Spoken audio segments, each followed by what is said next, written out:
Hello and welcome to Landscape Photography World, the podcast for everyone passionate about landscape photography. I'm Grant Swinburne and I'm your host on this show, talking to landscape photographers about their motivations, creative processes and likes and dislikes. This time I'm talking to Rach Stewart about her amazing landscape images. Rach is a New Zealand professional photographer based in Mount Maunganui on the North Island. Her passion to be with nature, along with a love of fun, adventure and exploring, is what characterizes Rach's landscape photography and forever fuels her to seek out and find beauty created by the natural world. Through this passion, she's amassed a huge following on Instagram and Facebook, and her New Zealand photography images have been published worldwide, including magazines such as National Geographic, National Geographic Travel, the Daily Mail, plus many more. Rach has been awarded silver and bronze medals in the prestigious International Epson Pano Awards, and her pictures can be seen in many client campaigns, including Air New Zealand, American Express and Canon New Zealand. Inspired by landscapes and with a love to travel to new places, Rach enjoys exploring the unknown and finding the all-important element that connect humans with nature. We talk about her use of long exposure photography, how she's developed her style, her love of surfing at the beach and spending her summers in the ocean, along with a whole lot more. I hope you enjoy the show. G'day, Rach. Welcome to Landscape Photography World. How's your day been? Yeah, really good. Yeah, it's been nice and sunny, so can't nice. complain at all. Whereabouts in New Zealand are you? So I'm in Papamoa, so I'm in the North Island, and I live pretty close to the beach. So yeah, I'm a beach girl. Excellent. So why don't we start with how you got started in photography? What was your first step and foray into photography?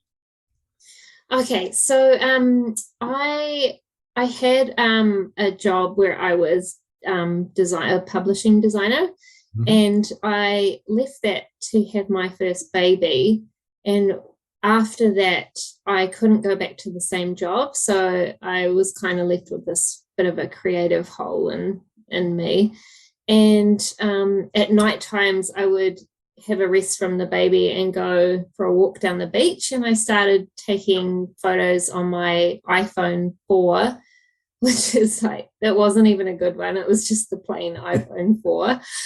And yeah, I started kind of just taking snaps at sunset and really liked, taking photos of the birds and little plants, and yeah, really nice light and colors, and really liked that. And it basically stemmed from there. And after that, I went on one of the sites here, it's called Trade Me, and you can buy secondhand stuff. And yeah, I bought a Canon 650D, so kind of a real entry model.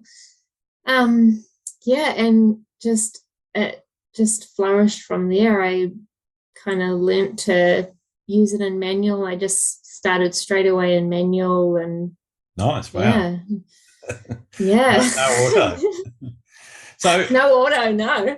I guess talk to me a bit about how you learnt and what you did to educate yourself, because taking that step into manual for some people can be quite daunting. So what did you do to equip yourself with what you needed to know?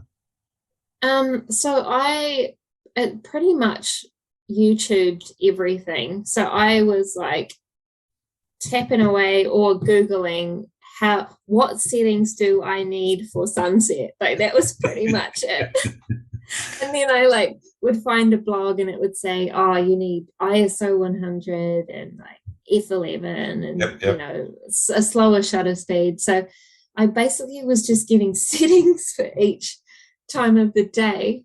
Nice. And then watching YouTube tutorials, and and then as the more I went out there, so I was pretty much doing this every day to try and teach myself how to take a photo, and going down the beach every night, and just getting out and practicing nonstop. And it somehow clicked, ISO and F11 and the shutter speed, and it all kind of matched. And as I experimented more, I really kind of got the hang of it. But yeah, YouTube was, I mean, even when I went to take a first night shot, I was still YouTubing what is the settings for night photography. How to do night photography.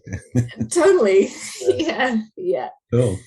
Yeah. I mean, to be honest, a lot of people learn that way, and the number of resources that are out there now is absolutely phenomenal. I mean, when I kind of started, I back in the film days, when dinosaurs roamed the earth, there was no YouTube, there was no Google. You had to find somebody that could actually or read books and things to try and do that. So it was a revelation when digital came along and all of these resources started to spring up, and you could go, oh, so.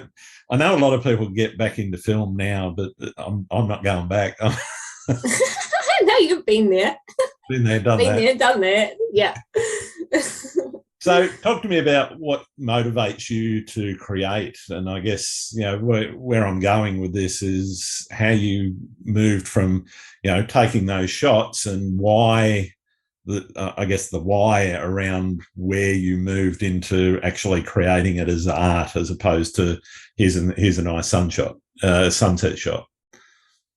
Well, I was really interested in long exposure photography. So once I'd kind of mastered, I mean, I was always interested in the colors in the sky. So it was sunrise and sunset. It was always those times. And then, when you're out in the darker hours, you long exposure anyway to try and get your exposure right. So, I was really interested in that. And back in the day, it was Sarah Hatton. She was doing a lot of long exposure stuff, and she was a real inspiration. So I wanted to try it myself.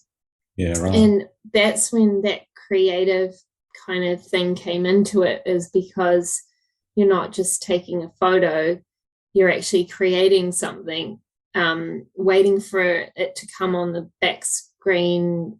What does it look like? How can I change it? Change my shutter speed to make the clouds more streaky, the water soft. Yeah, it was like, that's when the real creative side came to it. So that for me was quite fulfilling to do that. And it's funny that I still do that, but I've more gone back to your traditional shooting as well, and like just leaving the clouds as they are. And but in the beginning, that extra creative element to the landscape photography was really important, to fill that kind of need that I had. And then the editing of that, because long exposure, kind of that dreamy sort of feel, I would want to be editing it in that dreamy kind of way. So that's where I kind of started. Cool. So I guess moving to where you're at now, what sort of things are motivating you and inspiring you at the moment?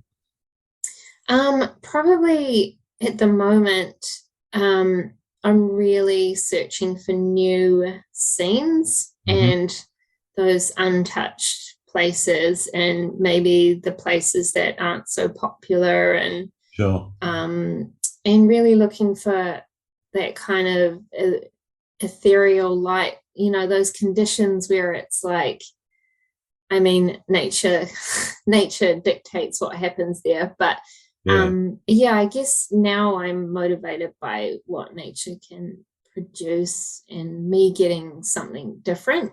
So you're looking for a unique shot, or something that's just more a distinctive but recognizable within a genre. I guess I'm looking for a shot that you haven't seen before. And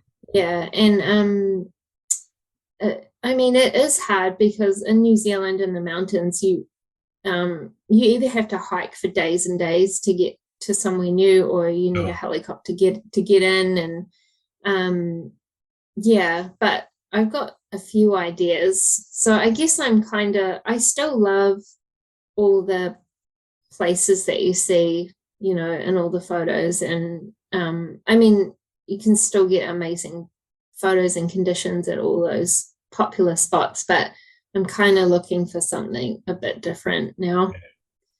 Cool. So, in terms of creating that unique image, I'm not asking for your secret spots or anything, or the ones that you haven't got that you're planning to go to. But what is it that you're looking for, I guess, within those scenes? Is it a unique composition, or is it particular light in a place you've been to before? Or Yeah, well,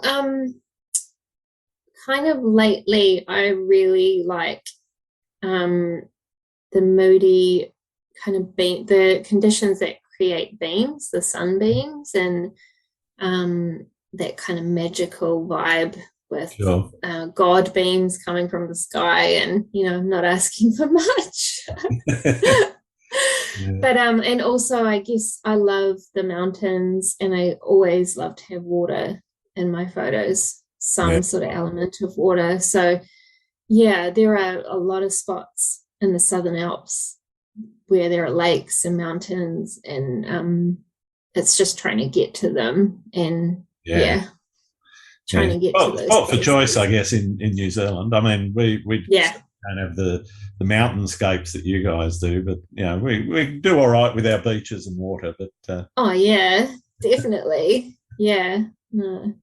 So I guess talking about that, what's your local area like for shooting? Is it somewhere where you go, or do you plan to sort of go on these longer treks more often than not? Yeah, so I live by the beach. So the beach where I started taking photos, so like 16-kilometer white sandy beach, really beautiful. But I guess because I have a family and stuff, it's hard for me to get out and shoot here because I'm with them, and I just like to kind of relax when I'm at home or I'm doing the admin kind of thing. So yeah, I definitely plan to visit different places around, and I should shoot here more because it is beautiful, but it's always the way, eh? So how much planning goes into a trip? For the big personal trips, definitely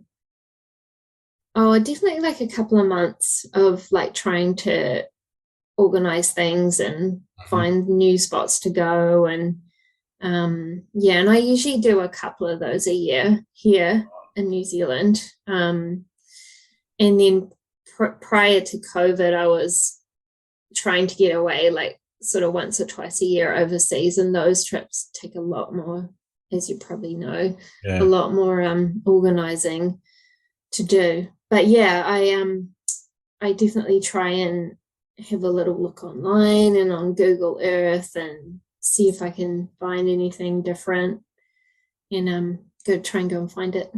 Yeah, fair enough. Yeah. So, in terms of that planning, does that sort of incorporate going into the field with a concept of what you're thinking of shooting, or do you tend to let the concept come to you once you actually land in your location? Well, yeah, no, I always go in kind of thinking of a concept or a shot, but I always come out with something different.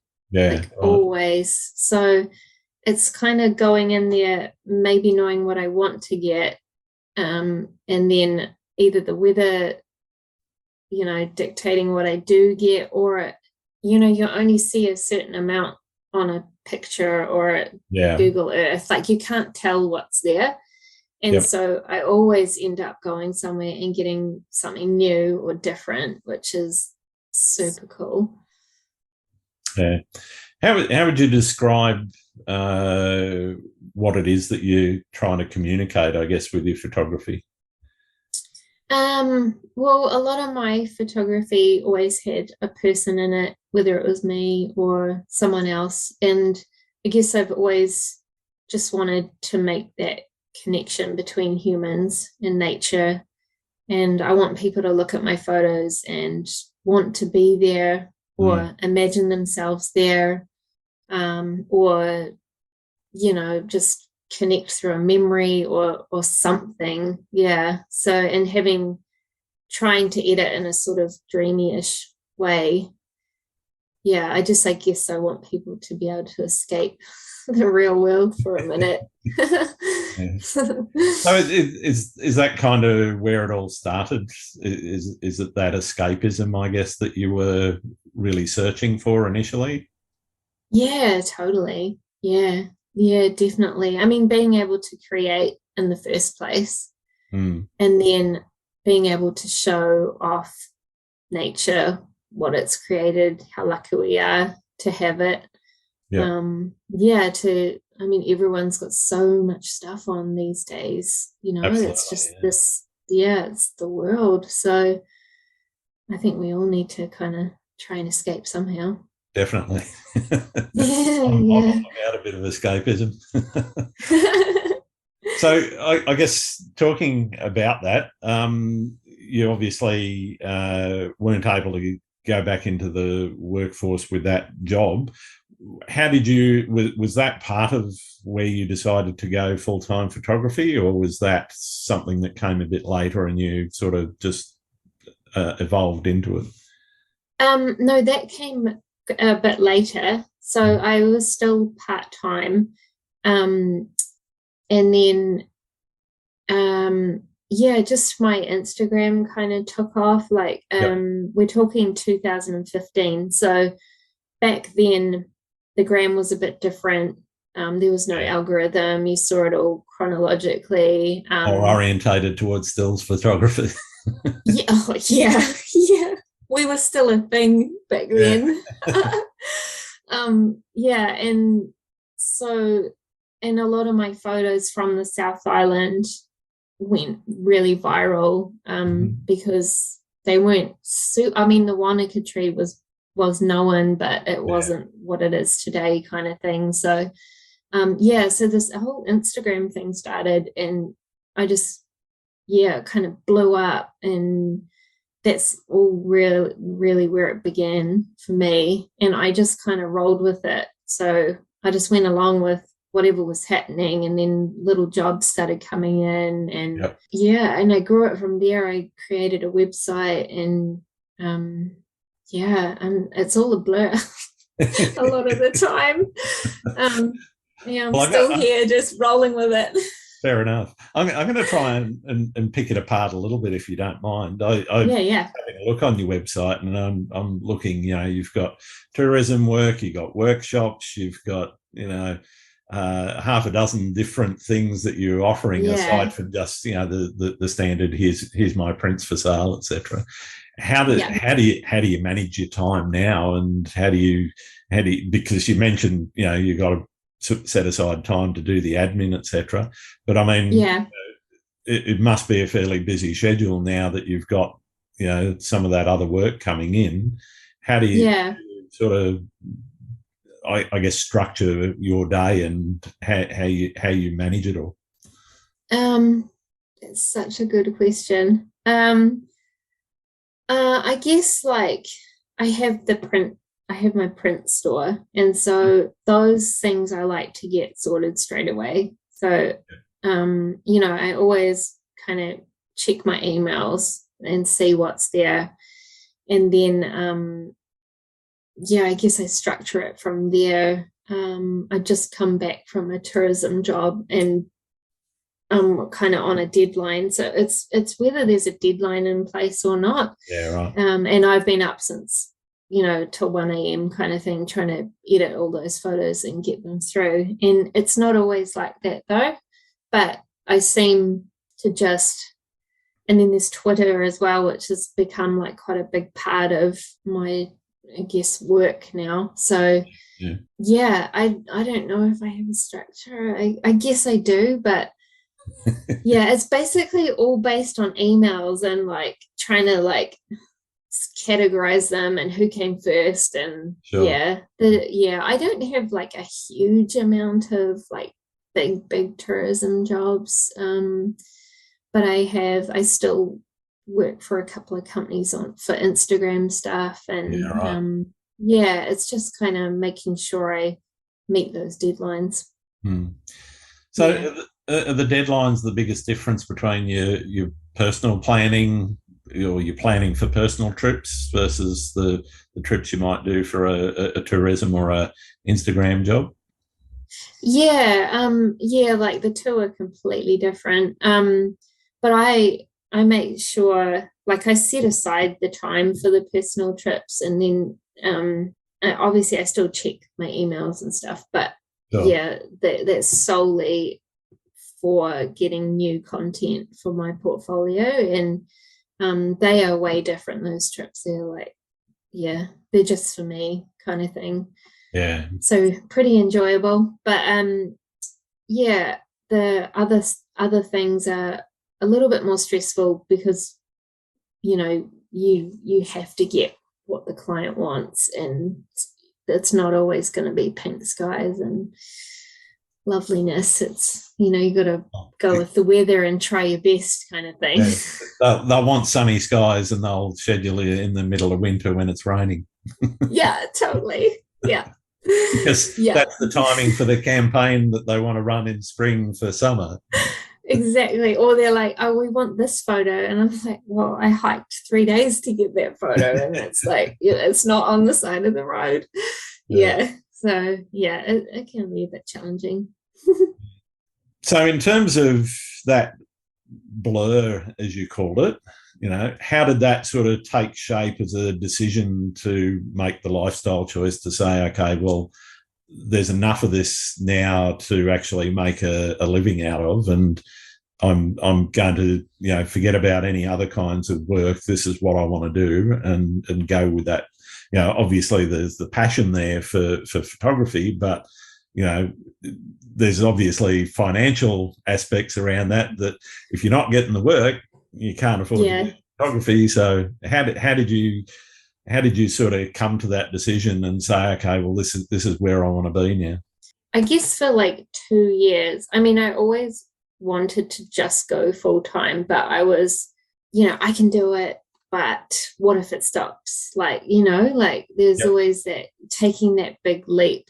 Yeah. And things just progressively got better and better for me. And I just, it was too stressful to have the two things. And Yeah. so, when one was outweighing the other by quite a lot, it was just, it's just time to make that choice to Yeah. leave somewhere where you've been comfortable for years and years and years and pays the mortgage. And um, it was just taking that big leap, but you just have to do it kind of thing. So Yeah. Got to pull the bandage off and just go with it. yeah, and then that and have the extra time now to like market and do all the things that you kind of couldn't do because you were doing Yeah. something else. Yeah.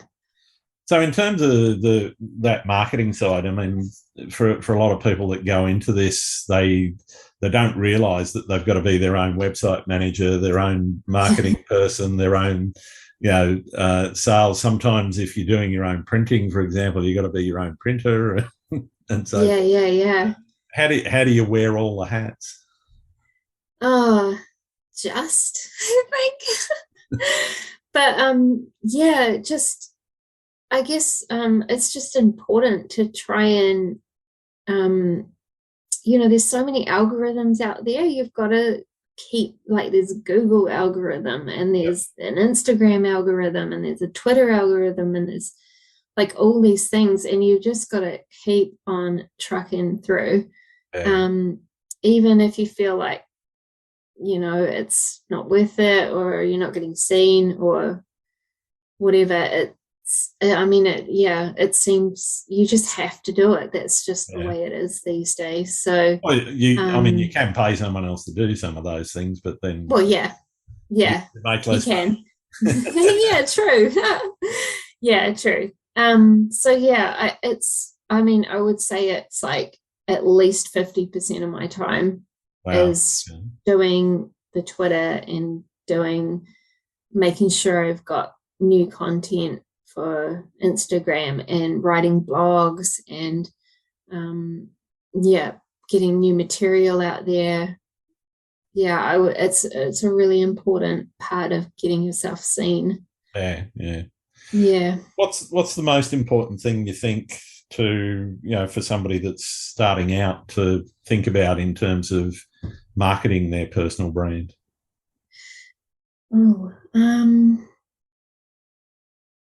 I guess just like I said before, just being seen and putting your best work out there. So, make use of all the social media outlets that we have out there. Make a website. Like a website is really important. And even if it's only got kind of 10 of your photos, just have a landing page for people to come and look at your best work. And a way to contact you, put in an email. Yeah, exactly. Yeah. Have all those links there so that people can see what you do and Google can see what you're doing. Yeah, like I don't know. I mean, I'm sure people know how important Google is, but it really is important if you're running a business. But how much time would you spend just on the SEO side of things, the search engine optimization? Well, I've got mine pretty much set up, and I run a program that my partner showed me, and that just gives you kind of stats on how you're doing, how you're trending. I can't remember the name of it right now, but something like that, just to help you see what's going on. And then I did pay for someone to help me with my SEO as well. But then they just did a little bit, and then my partner and I did the rest, and kind of really tried to get my website keywords and all that kind of thing. And then so keeping that going is writing new content and new photos and just trying to keep things fresh. I think one of the things that a lot of people may not realize is that the words that they put with some of their images actually helps with that sort of stuff. And it's it's important not just to, and I mean I gotta say I'm pretty hopeless at doing it myself, but because I struggle to write more than half a dozen words for some of my shots. It is really important for people to get their little story, I guess, for each of their shots on their website, because actually uses that to help people find it. It's pretty important. So what about workshops? When did you start getting into that, and the education side and helping people take better photos? So Dan Murray, Lee Cook, and myself, we started Pure Photo Adventures in 2017. And we had our first workshop in the summer of 2017. So it was when the Lupins all came out down in the South Island, and and the three of us kind of Instagram was starting to change a bit, and like kind of a little bit of the passion was dying a bit with the change of Instagram, and we just thought, well, we've got all this knowledge, we could maybe think about teaching people and sharing it and showing off our country at the same time. So yeah, we were all on the same page, and yeah, I don't know how we did that, but we did it, and we're still going. Yeah. So what would somebody see if they signed up for a workshop? What would they experience? So we're only in the South Island at the moment, and we basically take you to quite a few of the well-known spots. So like Aoraki, Mount Cook National Park. There's so much to see in there. The mountains in the Mackenzie area, Wanaka, Queenstown, Milford Sound. But we have our own little places that we know of that are not so popular as well. So we take people there, and we have all sorts of people. We have from your beginners to people that just want to hang out with photographers who already are very good at what they do.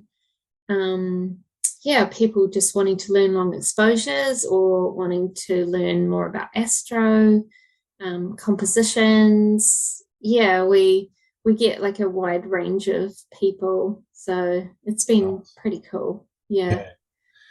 So what's the most important thing, I guess, in prepping from a workshop? What's the most important thing for running a workshop that you need to take care of? Well, because we've been doing this for 5 years now, and we've learnt quite a bit from the first time we've done it. We try and find out from everyone what they want to achieve out of the workshop, and getting to know the person and what they really want to gain is super important, because then we know what to focus on. And there's 3 of us, so there's not a lot of workshops here in New Zealand where you get 3 tutors. And so and we all have different skills. So if we've got a bunch of people that are wanting to focus on long exposures, then I will probably focus on them. And then astro, like Lee's very good at astrophotography. Dan is our composition king. He's been doing this for 20 years kind of thing. So he has all this knowledge. And so the 3 of us together, we basically just want people to come out of this having learnt something having taken some photos that they truly love, which has been the case. So I guess we just want to make people reach their goals. Nice. So how long is a normal workshop? Is it a 3 or 4 day exercise, or do you do shorter periods? So we've slowed down a bit with COVID happening. But we're doing a 4-day workshop and a 7-day workshop. And so for autumn and winter, we'd do 1 4-day, 1 7-day, and the same in winter. And then a spring workshop, which is a 4-day one. But this year we're just doing 1 6-day workshop in winter, because our borders were closed and we just it was very difficult to get into New Zealand for a while. We're finally free. How much has that changed your attitude towards your photography, the lockdown and the pandemic in general? It's been quite hard, because we just want to, you want to go and explore new things. And it really forced me to search within New Zealand, which was really cool. And we've done some really great trips and got some beautiful photos, but definitely wanting to get out overseas and see some new things. And we were very lucky to be trapped here, but it's time to get out now. Not a bad place to be trapped. Not a bad place to be trapped at all. So where's your first overseas destination? So I'm actually taking my kids to Fiji. So we're gonna have a little just a break. Yeah. That's a They've been tropical island in the Pacific. Nothing. yeah, just a real chill.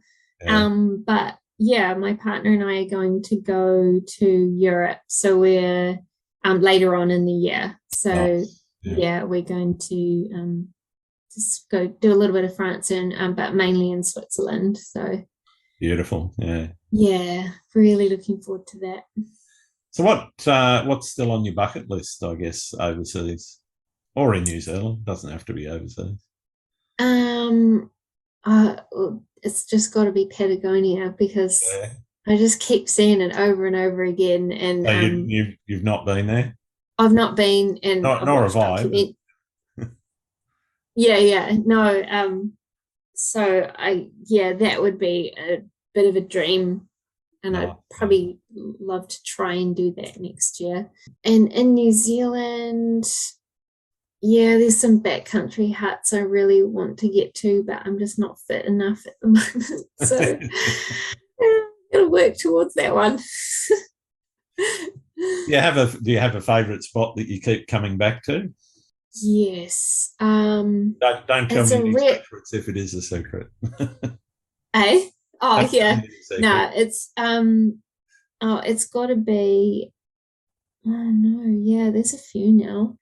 The root burn track, which is one of our great walks, Yeah. is so amazing. And um I've not done a lot of the great walks, but that one I've been told is the most photogenic, and I've done it twice, and it's just absolutely mind blowing. Yeah. So that would have to be a favorite, and it would be a tie between Mount Cook and Milford Sound Yeah, because right. they're both so incredible, but both very, very different. So Yeah. yeah, So what's your most memorable experience that you've had in photography? I guess. Oh, there's a couple. I took a trip up to this place called Chancellor Hut. So it looks over the Fox Glacier. Yep. So you stay in this little teeny weeny red shack thing, and you look over the glacier and the mountains in front of you. And I did that with two of my great friends, Dan Murray and Jack Burden, and we took a helicopter up there, and we were surrounded by keas, which is New Zealand's alpine parrot. And they're really cool, and they're on the decline, so you're really lucky to see them. So we flew up there, had the whole light beams I was talking about, and Nice. really beautiful night up there. Yeah, Jack did some astro up there, and we woke up in the morning and it was a beautiful sunrise. And yeah, it was just, and we had been trying for 3 years to do that. Yeah. So it was finally, we got to do it, and it was pretty amazing.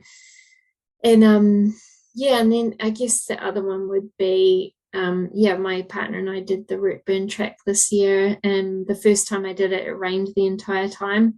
So this time we did it, and it was so beautiful. The Nice. weather was just perfect the whole time, and although it was hard going, it was just a cool experience. And he'd never done Great Walk before, so Yeah, right. it was really cool. Yeah. So yeah, I With, guess with those the, two stand out.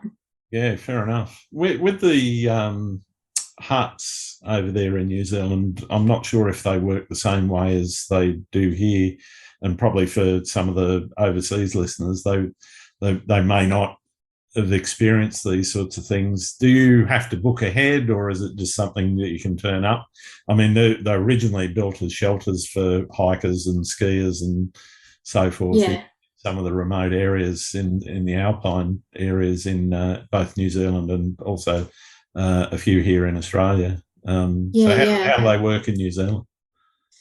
So we have seasons. So on the off-peak season, which is during winter, you don't have to book I'm talking about the Great Walk huts. You don't have to book. It's a first in, first served kind of thing. But then during the on season, the tickets sell out. So it's usually in June that Doc released the tickets for the Great Walk huts. Yeah, right. And they normally sell out within 24 hours, and that's most of the Great Walks. So you've got to like know when they're dropping, or of course there's cancellations and stuff and you can check, but you definitely need to be booked and to have paid.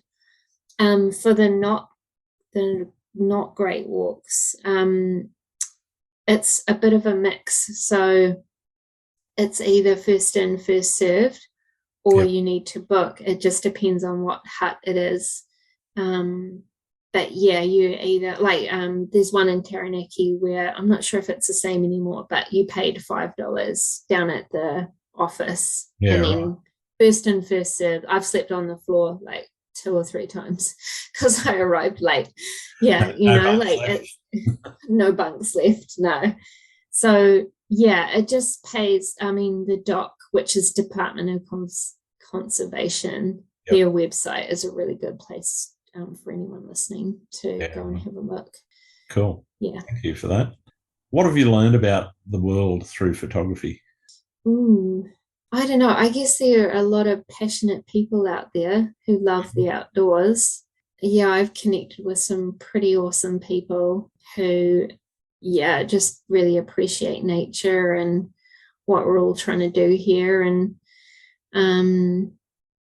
it's definitely opened up a world that I probably didn't see being in the corporate world for so long. And just some really great people out there that you just connect with. So it's been really cool. And culturally, myself learning about New Zealand more, about these places I'm going to, the Māori history behind them, and like respecting that culture when you go onto a site and that kind of thing. That's been really cool. And to the countries I've visited overseas. So yeah. Have you noticed, in terms of the environmental impact of lots of people, obviously during COVID, you've probably had some of your heavily trafficked areas get a little bit of a respite that they can recover a bit. But, were you noticing over those years from where you sort of started to do some of these trips to just before COVID that, some of them were starting to get, erosion or, just the impact of so many people heading there? Yeah, for sure.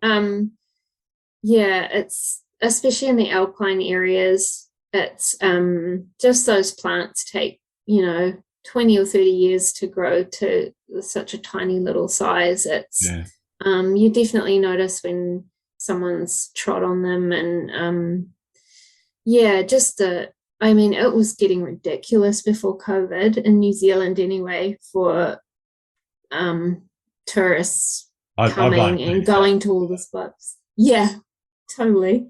It's his fault. Yeah. But it was just getting a little bit crazy with all the popular spots. So they had to end up the Church of the Good Shepherd, which is a really popular little church in Tekapo, that's had to have a fence put around it. And there's definitely been some changes. One of the mountain towns at Mount Taranaki, that's had a boardwalk put around it. When I kind of first went there, it was just, it was just there. And so I guess trying to protect that alpine environment's been quite important. Some of those places are, the environment's very delicate, as you said, for a plant to grow to 3 inches high. And totally. Some people I think don't recognise that, and don't take care when they're stepping, or don't take care when they're they don't stay on the track, the defined track. Just get the shot for the gram. Yeah. Tasmania was very much like that. The plants in Tasmania were incredible, and they've been growing for hundreds of years, and there's still Yeah, well, teeny weeny most little. of the overland track down there has been boardwalk now for quite some years, Yeah, simply because yeah, of that problem where yeah. originally it was just the dirt track sort of cut through the vegetation, which was Yes. done largely by national parks, which is fine. They know what they're doing. They were the custodians Yeah. of the place, but yeah, it was just people going off the track and so forth that Mm. just led to them ending up putting boardwalks in. And Yeah. So yeah, in a lot of ways it frustrates me and makes me mad, but I get it. yeah, me too. Yeah. So where do you think things are going with photography in particular, but with social media and so forth? So that growth in social media attraction to some of these locations. I Mm. don't know that there's any way that you can sort of stop it, but how do you see that progressing? Particularly in a post-COVID world. Yeah. Well, I mean, I'm guessing everyone in New Zealand anyway, everyone is going to come back, and um I think we may be a little bit more prepared for it now. Yeah. As before COVID, it was starting to get recognized that there was a bit of a problem happening. Um, I can only see it getting busier and busier. Yeah. I don't think there's any way we can stop it from happening. Yeah. So I guess we've just got to um just try and look after it as best we can and try and put Try out and a good educate people. message. Yeah, yeah, Yeah. for sure. So when you're in the field, what sort of routine are you taking? When you get there, is it okay that's the shot, or are you looking around, hunting, working different comps, or are you sort of go, Scrambling.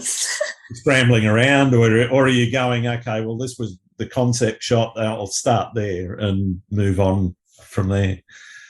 Oh, honestly, I always think I'm going to turn up and get the concept shot, but then there's like some big light beam happening like the other way, Yeah, it's and always in the it's just opposite. always yeah. I feel like I'm always scrambling. Like I feel like that's what it is, because also turning up, planning to turn up an hour before, and often do turn up an hour before, but the light's like super beautiful, and then or there's a cloud there, and the sun's gonna disappear in like Yeah. a few seconds. So I feel like I'm always running and putting my tripod somewhere and fiddling around with filters, and yeah. But for some reason sunrise seems to be better for me in that I've normally scouted the place the night before, Yeah, right. and then so I've done the scrambling the night before, and then I've gone back for sunrise and know what I'm doing. There's usually less wind, and yeah, it's I find it a bit easier at sunrise, even though it's harder to wake up. But yeah, yeah. So a bit of both, I think, a bit of mad scrambling and then a bit of more structured. I seen what I want to shoot, Yeah. and go for that. So you're trying to, I guess, just looking at your style of shooting, are you trying to do everything in camera as much as possible in the one exposure, or are you doing multiple exposures for blending later, or a mix? Well, I've had the 5D Mark IV for quite a few years, so I was doing a bit of both. I was doing a bit of bracketing for the dynamic range, so a little bit of that, but then also for a long exposure, yeah, it's pretty much all in camera. It's using the filters and Yeah, right. yeah, trying to do it that way. But I just got the R5, the Canon R5, the mirrorless. So I haven't really had to bracket too much with it. Yeah, the dynamic it's a bit range different. Quite a bit better than the DSLR. Yeah. I'm Yeah. fiddling with bracketing on the 6D, and I've got my eye on the R5 as the next step. Yeah. But yeah, it's just, I don't know. I'm just tossing it up at the moment. I was honestly like that for a couple of years, and then I finally did it, and Yeah. the difference is night and day. Yeah, Yeah. I wish I had done it before, Okay. but obviously the price is a factor. Yeah, that's one of the factors. Yeah, going, yeah, yeah. I tell you, it's worth it. Yeah. Okay, fair enough. Yeah. So what about processing? I mean, you've got the shot in the camera, you know, however it is. Are you straight home and onto the computer, or have you got a laptop or an iPad in the field and you're uploading them and, you know, examining them for what's a keeper and what's not, or do you just sort of leave it a little longer and, you know, take your time with getting into the processing? Obviously, for your personal work, if you got a deadline, yeah. I know what that's like. Yeah. No, I am so do not look at them for as long as I can. Okay. Pretty much. Yeah. No, I am not. I can't go and look at them on the same day. Yeah. And then yeah, I would say maybe even a week. I would yeah, I would put them on the computer just to have them safe. But actually looking at them properly, I might do a skim through a couple of days later. And I also have this crazy thing where I can't take too many photos because it stresses me out too much. So, yeah. So I don't shoot very many photos. And it's gotten worse over time. You don't want to start doing surf action photography. No. Then. Oh my gosh, no. I did a little bit of that the other day, and I came home with about 400 more shots than I need. But yeah, no, no. So no, I'm one that's I can't look at them straight away, and then I'll only work on one, and then maybe the next week I'll work on another one. Yeah. For my own personal shots. There's still shots that I've not looked at from last year. So wow. Okay. Yeah. Yeah. And I think it's amazing that people can take photos and sit down and edit them straight away. I'm like, so I admire that a lot. It's just not in my brain capacity to do it. Fair enough. So when you do sit down, so what does the process look like? Are you doing the cull for that's a keeper, that's not? You know, when you get into that processing mode, or are you have you done that previously and you know which one you're going to work on? No, well, most of the time, so I'll go through and I just flag the ones that stand out to me. Yep. So I don't have a system of starring or anything like that. I just flag the ones that I know are good ones. And then I guess I just start with my favorite one out of the location I've been to. So not the whole trip, but that particular location. And and so I use Lightroom to catalog all my photos and to start off with editing. So I will normally just try and get the exposure right, just all those global adjustments I'll do in Lightroom, and then I'll bring it into Photoshop and do a little bit more of the detailed adjustments like dodging and burning and any more selective edits. Yeah, selective edits and colors and stuff. I do that and then export it back into Lightroom. Do you think you do anything different to anyone else in terms of, that you're trying to put your unique spin on it? I don't know. It's hard to say. Yeah, I guess not many I people don't think play their so. workflow, do they? Yeah, well, no, I don't think so. I think like just working with Dan and Lee and how we teach, even Yeah, though we're all very different, we do a lot of the things the same. So I guess it's just our own personal taste as to what colors we like how and far to push. we'll, Yeah, yeah, how far to push the whites or bring the blacks or down or up or contrast. yeah. You know, we're all, yeah, but we all run through the same process pretty much. Yeah. Cool. So what about printing? You mentioned that you sell prints. Do you print yourself or do you use a service? No, I use a local service here in New Yeah. Zealand. Yeah. What sort of steps are you going through for preparing for printing? Obviously, that relationship with the printer and the conversation that you have about getting a good result is really important. But what are the things I guess that people new to printing large format or even smaller format, but printing their work need to think about?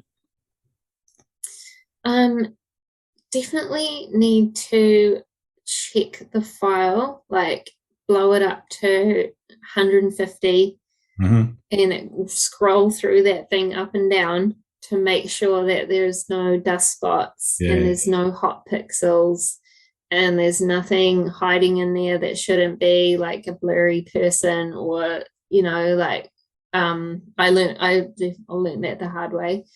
So that's my first thing I do when I get a print order, if it's not one another I've classic.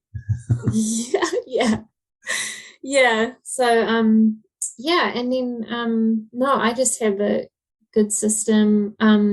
Just make sure obviously the file is a good file too. Yeah, Yeah, you don't want to be trying to work with a file that's got noise or like it just doesn't look good blown yeah. up bigger. Yeah. And yeah, I just send my files to my printer and he sends them back to me and I sign them. So I sign all my fine art Yeah, right. prints. Yeah. And then my canvases though, they get sent direct from the canvas maker to the person. So I don't actually get to see them. Yeah, but yeah, I've been doing it for quite a few years now, so it's quite Okay. streamlined. Yeah. Yeah. What do you see as the biggest challenge facing photography right now? Ooh, video. Yeah, Instagram moving the video. Yeah. um, I guess, I mean, I feel like there's a lot more saturation in the market now Mm, than even 10 years ago. I mean, I consider myself still pretty new to it. I've only been doing it not even a decade. So yeah, but I've noticed there's been a huge difference with phone cameras and yeah, yeah, yeah, yeah, so I guess it is getting saturated, but I don't know if that's a bad thing because there's so many great photographers out there. So yeah, it's probably a good thing actually. Yeah, I don't know. The trend is video, and the trend is these short clips. And I mean, I've got kids, and it's all about the shorts. yeah, They yeah, call them the short clips, and yeah, I guess the standalone shots are maybe not as popular anymore.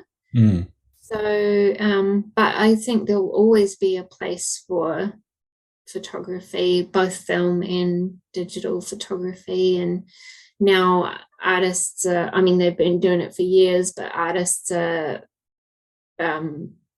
turning photos into 3D with, yeah, yeah. there's all those things evolving as well from photography, which is pretty awesome. So A blending of computer graphics and video yeah, and and photography. video and photos Yeah, and and artwork, Yeah, I think indigenous the artwork, digital and artistic side of it is quite interesting, and I notice a lot of what probably would have been termed photographers in the past have started calling themselves yeah, artists as opposed to yeah, photographers. yeah, yeah, totally. So yeah, I guess it's just all evolving. Yeah, where do you think things are going with things like AI and the ability to change the essence of an image using Yeah. AI, or even AI creating its own photography? Oh yeah, it's crazy. It's just, yeah, I mean, I guess it's just a new thing all on its own. Mm. Yeah, I mean, it's still photography, but I don't know if you can call it that because it is more like digital art kind of thing. So Yeah, yeah, it's pretty amazing. Yeah. Yeah. I mean, gosh, some of the things that have been created are pretty incredible. absolutely. Yeah. I mean, Yeah.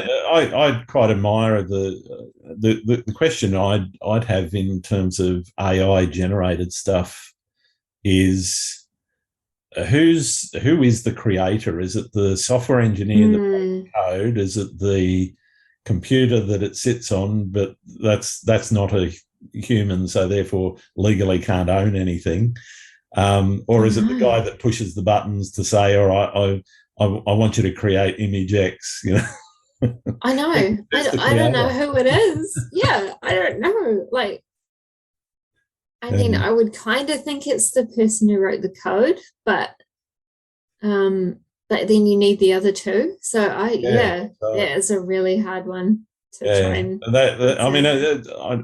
I don't know. Obviously, the computer's not going to sue anyone, at least not this year or next year. But Yeah, maybe once our robot overlords have taken over, they might be suing humans. probably. But I guess, yeah. I mean, I just find it fascinating seeing what's happening, but I can also see some things that I kind of go, yeah, is it photography? Yeah. Is it just digital art? It's hard to sort of, and I guess it comes kind of back to the question around composites and editing, or Yeah. adding things as opposed to subtraction using cloning, and even some of the cloning activities that people do, where they're taking things that should be there and moving them around or whatever. But Yeah. Yeah. Yeah. where does digital art end and photography begin, or vice versa? It's a good question. Yeah, not one Yeah. I've got an answer to, but Me neither. so have you ever hit a creative wall? Yeah, just hard to explain really, but I think sometimes things get so much that Yeah. you either lose the passion a little bit or lose ideas, or you just feel like nothing's working, your Mm-hmm. edits aren't working. Yeah, yeah, I go through these stages of not liking anything I've done Yeah. and thinking I'm not good enough. And um, yeah, it's that battle I think we all have where yeah, we kind of feel good and then we don't feel good. And Yeah. yeah, How do you, it's have you handled that in the past? What have you done to sort of drag yourself out of the pit? just probably go to somewhere epic and like take a new photo. So for you, just Yeah, down the I think road. yeah, just McDonald's. No. um, no, it's usually been being stuck in that rut and then going on a trip somewhere and it Yeah. being amazing has been like, yes, this is why I do this. Yeah, it's always nature that brings me back around. Yeah, fair enough. Yeah. What's your favourite thing about being a photographer? Oh, going to all these amazing places that I Yeah. don't know if I would go to. Um, if I had not gotten to photography, Mm-hmm. I liked to travel. I love to travel and meet and learn about new cultures. And I did like to hike a lot too, but I probably wouldn't extend myself to go to these really amazing far-fetched places sort of thing. So it's definitely been seeing these things that you're just like, wow, what is this? Wow. Yeah. That's been the most fun part for sure. Right. Yeah. What's your least favourite thing? Oh, my least favourite thing. No sleep. Those sleepless, honestly, some of the trips we've done, it's been like 7 days of no sleep. You're just crazy by the end of it. And I guess just those trips when nothing works too. It can be a bit like, I came to Australia a couple of years ago and it just kind of rained the whole time. And unfortunately it's still raining. But yeah, it's just those trips where you're like, you've got all these ideas and all these plans and nothing works out. I guess that's a bit of a bummer. Yeah, definitely. I know exactly what you mean. If you weren't a photographer, what would you be? Oh, I don't know where my path would have taken me. I mean, if I had the choice to be something to do with music or art, if I was good at singing, like in a dreamland state, I would love to be a singer. You do karaoke? Yeah, no. But I played the piano and the guitar, and so I guess if it all worked out, I would love to have something to do with music. And I've always loved art, so it would be working in a gallery or having, something like that. Yeah, along those lines, that would be, if I didn't have photography and I got the choice, I would do something like that, I think.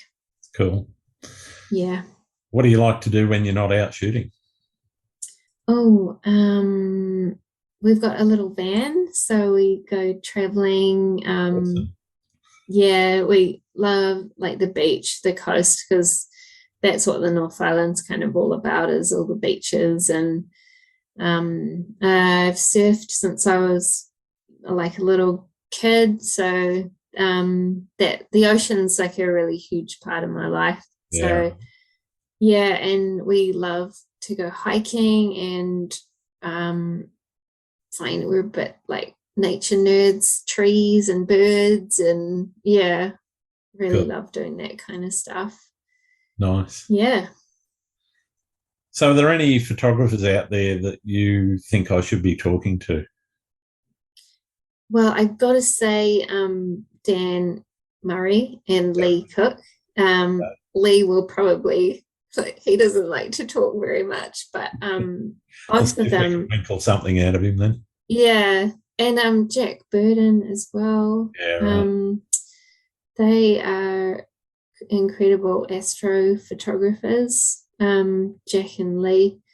And Dan, I mean, he's been doing this since film as well. Yeah. And so, and he's hiked all through New Zealand, and those are the ones that come to mind. Yeah. Right. That would be, those are Kiwis. Yeah. Oh, that's fine. They're on the list. Yes. All right, I've got one more question for you, and it's probably the most important one I can ask you. Okay. Do you like pineapple on pizza? Yes. Why is it? I do, and I'm probably in like the wrong camp. But I don't know. Well, no, with me, I'm in neutral. If it's there, I'll eat it. If it's not, yeah. No, yeah. I mean, I really do. I think it kind of adds something. If you'd said spaghetti on pizza, though, no, that's a step too far. That is a hell no. Oh dear. I was talking to Jenna Dixon recently, and we had this question, and I was telling her about the hamburger with the lot here in Australia, where you get pineapple and beetroot as well as the burger patty and bacon and eggs and everything, Yeah. I think we have that here too. Yeah, yeah. Well, Yeah. that's my favourite burger anyway. But Yeah, I'm pretty sure we have that at the chip shop. You can get the pineapple and beetroot and egg and ham and yeah, whatever else. it works. Yeah. Yeah. It's the only way to eat a burger. All right. Well, it's been absolutely marvellous spending some time with you, Rach. Where can people find your work? So my website is rachstewartphotography.com, and my Instagram and Facebook, Rach Stewart NZ, and then my Twitter, Rach Stewart _NZ. Too easy. Yeah. Yeah. And thank you so much for having me. It's been a pleasure. Thank you for taking the time. It's been really wonderful catching up with you. I know it's taken a couple of attempts. We've not been missing each other schedule wise. So yeah, it was great. Given what you've got on, it doesn't surprise me. Yeah, it keeps me out of trouble. Yeah, no worries. Thanks, Rach. Thank you. Thanks again for listening to Landscape Photography World. I hope you enjoyed the show, and keep listening because I'll be joined by some great guests in upcoming episodes. You can find my work in this podcast at grantswinburnphotography.com, also on Instagram, Twitter, YouTube and Facebook. I'm Grant Swinburne. Hope to see you out shooting soon.